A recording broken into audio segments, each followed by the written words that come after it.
All right, region scales. We have 7 region scales and we have a chromatic scale. First of all, we need to make sure we play in the correct octave. Your scales are going to be C, F, B flat, E flat, A flat, D flat, and the G scale, and then the C chromatic. We need to start our scales between this range, F and E flat down here on the marimba. So most of your marimbas have this low A, so we go A, B, C, D, E, F. That's where we start the F scale. Okay, and then we do our G scale starting here, our A flat scale starting here, our B flat scale starting here, our C scale and chromatic scale starting here, D flat scale starting here, and then our highest scale is the E flat. Okay, so make sure you're playing in the proper range. Let's say, for example, if they call your letter up and you're starting your F scale here, they're going to take points off because you're in the wrong octave. Likewise, if you start your E flat scale down here, that's the wrong octave, so you need to make sure you are paying attention. On all these scales, your rolls for the quarter note rolls will be based on a rhythm, just to make sure that you are consistent and you have a plan. When we get to the last half note roll, we need to treat that as a real roll because it's the last thing we hear, and we can sound very smooth and legato on that roll. Not that the other rolls are not smooth and legato, but we need to have a systematic tempo and a plan since we're going into an audition. The first thing I want to talk to you about is hit spots. Now, when we get into high school, we're going to have some other options, but we're trying to train you right now to be a little more meticulous at the 7th and 8th grade level. So we're going to be a little bit more picky with our hit spots. So we have a resonator underneath these notes. And so you can imagine there's a circle right here. We want to play just a little bit above the middle of the circle of that resonator and a little bit below. So when we roll, we have a stacked choice of right hand on top or left hand on top. We want to pick those hit spots that are closest to each other to make sure we're using efficiency of motion. So whenever I'm playing scales, I'm aiming above center of the circle on the bottom and I'm aiming below the center of the circle for the top. That way I'm saving efficiency of motion and getting a good sound quality. To help you simplify this, the way I think about it is it's all about the left hand. So let's say we're doing a scale like C, F, or G scale that start on the bottom. So I'm going to stack my left hand on the bottom. Okay? Okay.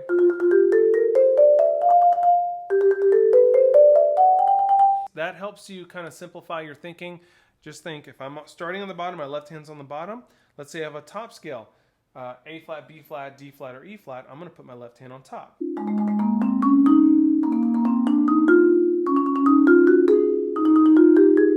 So that helps because when my left hand's stacked on top, I can reach down with my right hand instead of my right hand having to go around my left hand. It also helps when you're on the top because then your left hand's out of the way again, and you can reach straight down. For the bottom scales, it really helps out with the G scale. When you're going from that G to F sharp, to have your left on the bottom out of the way so you can get to that F sharp. So to wrap up, stack your left on bottom when you're on the bottom for your C, F, and G scale, and stack your left hand on top when you're on the top scales, A flat, B flat, D flat, E flat. Now, the only exception to this rule is the chromatic scale. Now, the chromatic scale does not start with a roll. So obviously you start with your right hand and then your left hand on top and go through the whole thing. Now, we end with the roll. Now, because our left hand's on top on that second to last note, we're just going to pull that left hand down and the left hand will roll on top. You can just think about it like the chromatic scale is different anyway, and so it's going to be different with the stack as well. Now, the other thing I want to talk about is your hit spots when you're not rolling. For my C scale, my left hand's stacked on bottom. That puts my right hand above the center of the circle. So my right hand just kind of moves over. Now, on the non-rolls, I want my left hand to also ride on the above center hit spots. So on that E, my left hand, on that third note, on that E, my left hand's going to move from the bottom of the resonator to the top to match the right. Match, match, match, match, match. Now my left hand will pull at the bottom again, match, match, match, and now I pull my left hand. So again, it's all about the left hand.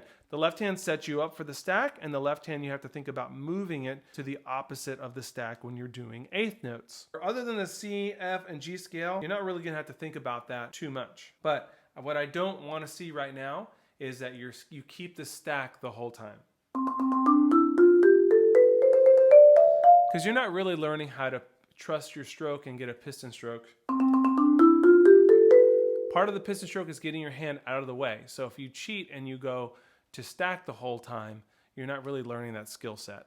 Now, obviously, you're going to learn these skills very slowly so you can focus on accuracy and consistency of sound, weight, rhythm, and also your hit spots. And over time, you will make sure that you're getting up to our target tempos. For the normal scales, I would like us to get to a range about 180. And for a chromatic, I think with those triplets, 140 is a good tempo range. These are the tempos that I think are going to be competitive when you get to the region level. Now, if you can't play that fast and sound good, then you need to play slower. Although you're working to get up to the correct tempo, you need to know your playing. You need to know your weaknesses and your strengths. So if you're going in and you've practiced really hard and you can't get up to 180 for these scales and sound good, then you need to know, okay, my tempo is 160 and that's where I sound best. The judge would rather hear a consistent slower tempo and good sound quality than you trying to play it super fast and you're messing up all over the place and your sound quality is not great. Don't stop. If you make a mistake, you need to keep going. Pretend like the mistake didn't happen, okay? The bigger deal you make out of the mistake, the bigger deal the judge will make out of the mistake. Okay, judges are human. They'll be listening to hundreds of kids. If you stop, you're going to guarantee you're going to get their attention. But if you accidentally hit a note and you keep going, maybe they weren't really paying attention for a split second and they will give you the benefit of the doubt. Sometimes making a mistake and recovering quickly shows your skill level. Sometimes I might give kids a higher score because they made a mistake, but they recovered so professionally that I know how good of a player they are. So mistakes are part of it. You shouldn't expect to do a perfect run through of everything. So if you have the mentality that you're going to do your best and you'll have a couple of mistakes, but you're going to keep going, I think that's a better mindset than stopping once you hear imperfection.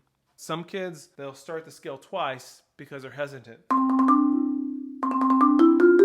And I'm like, what are you doing? Pull the trigger. Just decide I am going no matter what. One more thing about the scales. So I don't know if you can see my feet here, but what I would do is, like, say for your C scale, I put my left foot on that C and my right foot on this C. I'm going to set that up and then I'm going to lean to get to this C.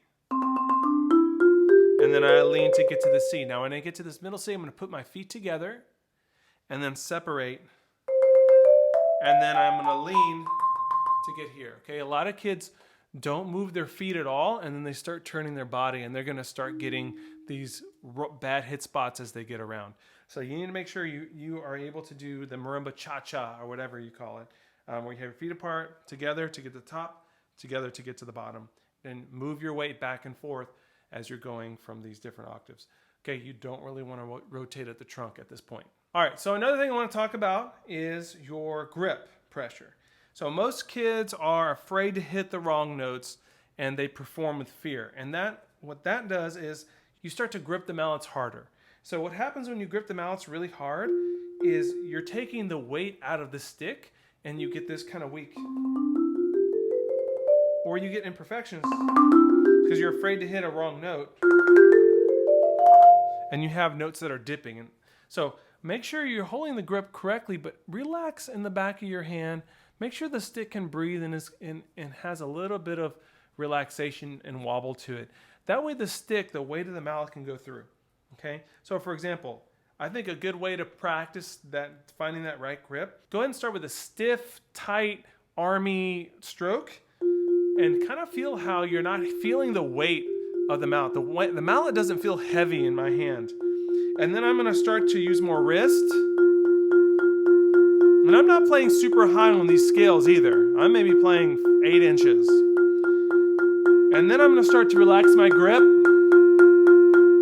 And you're going to start to hear that sound quality become bigger and bigger and more round. Obviously, you don't want to downstroke and freeze the stick down. Obviously, you want a piston stroke. Playing on one note might be a good way to work on this, but also it'll help your hit spots, because then you can work on your left being on the bottom and then moving to the top.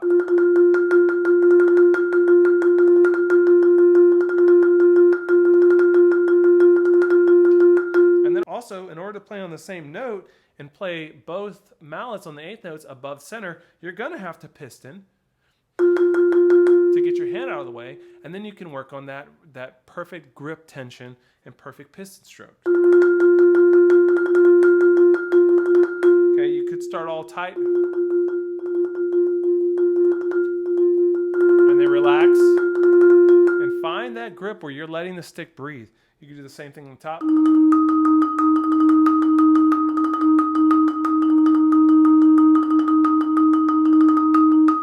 Okay, you gotta let the stick transfer the weight through the instrument and then lift. Don't be too tight. All right, let's go through each scale one at a time and make sure you have something to play along with. They're all pretty straightforward. C scale, 1, 2, 1, 2, ready, go.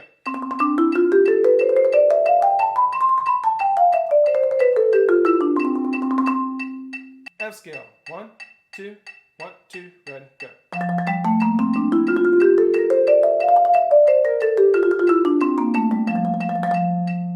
B flat scale, 1, 2, 1, 2, ready, go.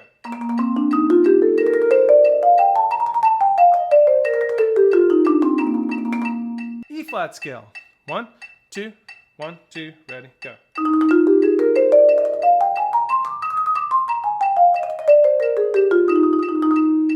A flat scale, 1, 2, 1, 2, ready, go.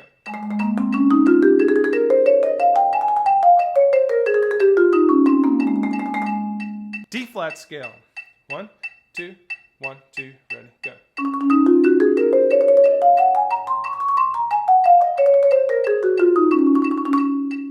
G scale, 1, 2, 1, 2, ready, go.